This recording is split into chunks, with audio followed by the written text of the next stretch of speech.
这个名字什么名呢？有深刻的含义，មានអត្ថន័យជ្រាលជ្រៅណាស់这个名字有深刻的含义意也是向我们解释了លោកគ្រូបានពន្យល់ពួកយើងបាទ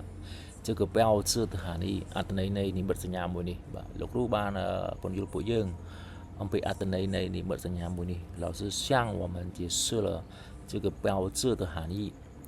F 就是读一读សូមអានដោយប្រុងប្រយ័ត្នបាទអានដោយហ្មត់ចត់បាទ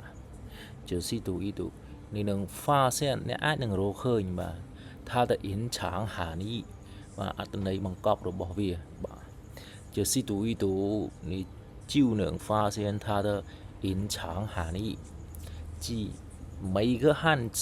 គ្រប់តួអក្សរចិនទាំងអស់都都有它独特的历史和含义是តែមានប្រវត្តិហើយនឹងអត្ថន័យបាទផ្ដាច់មុខរបស់វាចឹងភាសាចិនពិបាករៀនណាបាទ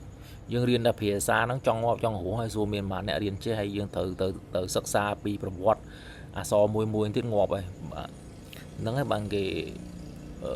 rate ថាភាសាចិនហ្នឹងជាភាសាដែលពិបាករៀនជាងគេបំផុត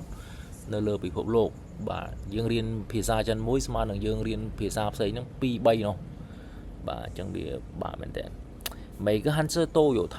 独特的历史和含义